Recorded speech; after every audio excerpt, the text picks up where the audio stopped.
এপিসোডের শুরুতেই অনেক স্টুডেন্টের ছবি দেখানো হয়। শিক্ষক বলেন, এখানে 156 জন স্টুডেন্টের ছবি তোমার সামনে দেওয়া আছে। আয়নগতির সম্পর্কে আর কিছু বলার দরকার নেই। তিনি আরেকজনকে এসব বিষয় বলছিলেন। তাদের মিশন হলো এপ্রিলের আগে আয়নগতিকে স্কুল থেকে বের করে আবারও হোয়াইট রুমে পাঠানো। তিনি বলতে থাকেন, আমার মনে হয় এটা খুব সহজেই করা যাবে। কিন্তু সামনের ছেলেটি কিছুই বলে না। তখন সে আবারও বলে, আয়নকুচির কারণে তোমার যে সম্মান পাওয়ার দরকার তা তুমি পাচ্ছ না। সে তাকে জানানোর চেষ্টা করছিল, কিন্তু ছেলেটি কোনো প্রতিক্রিয়া না দেখিয়ে চুপচাপ চলে যায়।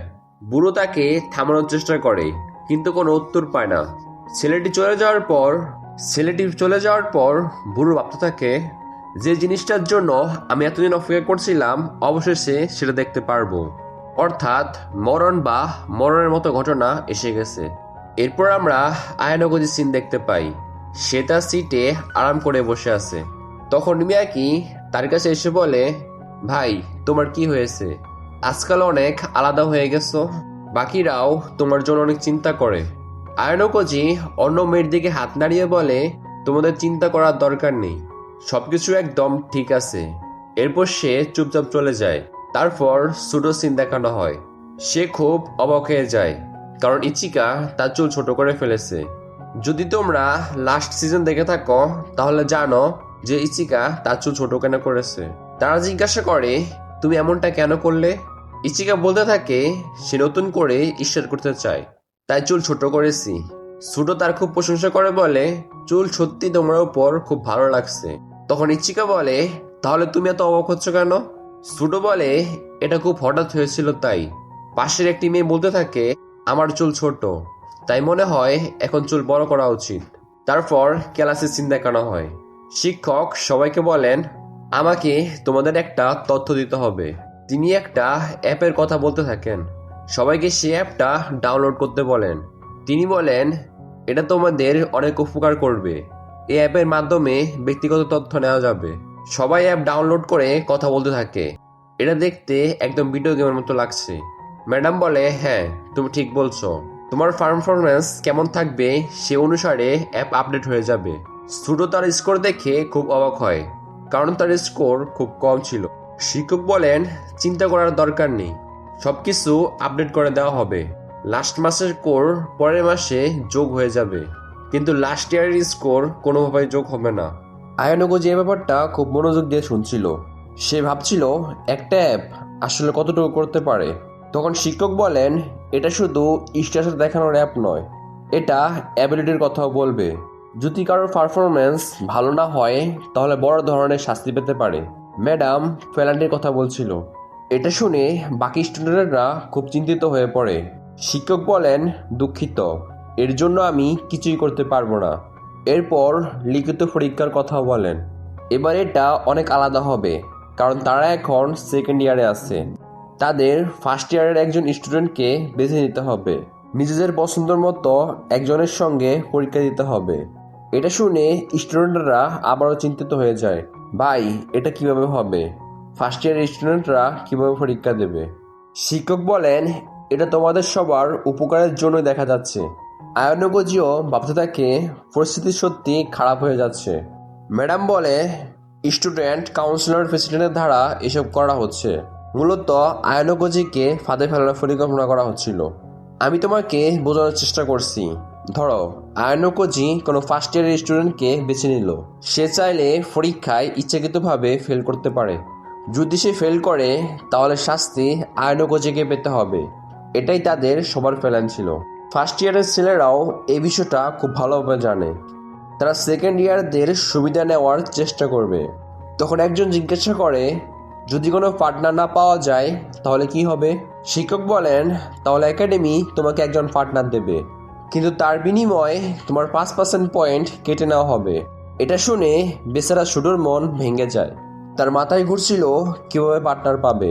এদিকে সবাই একসঙ্গে কথা বলছিল। সুজন বলতে থাকে, তোমাদের চিন্তা করার দরকার নেই, আমরা সবার ম্যাচ ভালোভাবে করার চেষ্টা করব।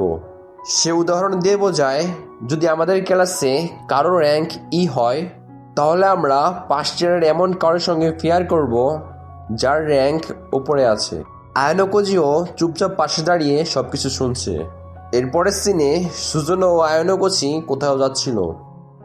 সুজনের বলতে থাকে, তুমি আমাকে বলেছিলে যে তুমি সবসময় আমাকে সাহায্য করবে। আয়ানোকোজিও বলে, হ্যাঁ আমি জানি।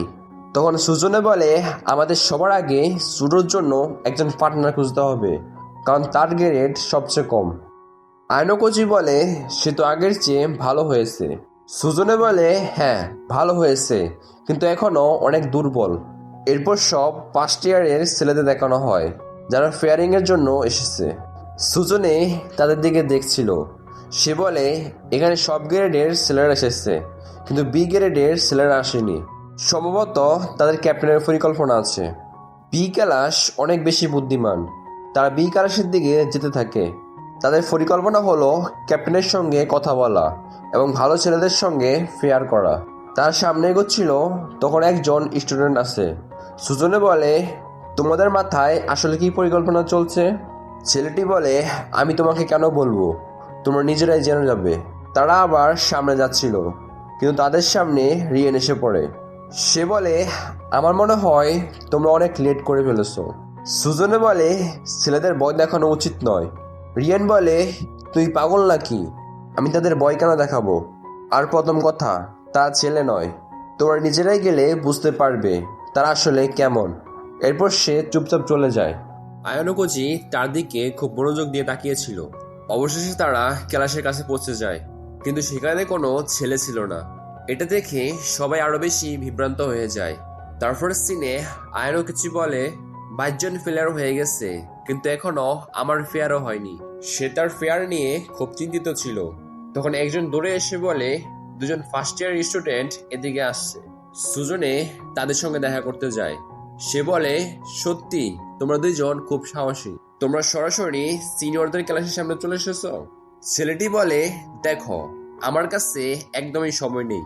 আমি তোমাদের সঙ্গে পার্টনারশিপ করতে পারি, কিন্তু তোমাদের আমার 5 অনুরোধ করতে হবে। এটা শুনে সুদো খুব রেগে যায় এবং সোজা তার কলার ধরে ফেলে। দুজনে তাকে শান্ত থাকতে বলে। সুডো শান্ত হয়ে যায়। ছেলেটি বলে, তুই পাগল নাকি? তোর কি মনে হয় আমরা তোর সঙ্গে ফেয়ার করব? তোর র্যাঙ্ক ই, জানিস তো তোর সঙ্গে কেউ ফেয়ার করবে না। পরিস্থিতি খুব গরম হয়ে উঠছে। তখন হঠাৎ রিয়েন এসে পড়ে। রিয়েন বলে, এই ছেলেটির নাম হোসেন এবং সে আমার হোম টাউনের। হোসেন বলে, তুই চাইলে আমি তোর সঙ্গে পেয়ার করতে পারি।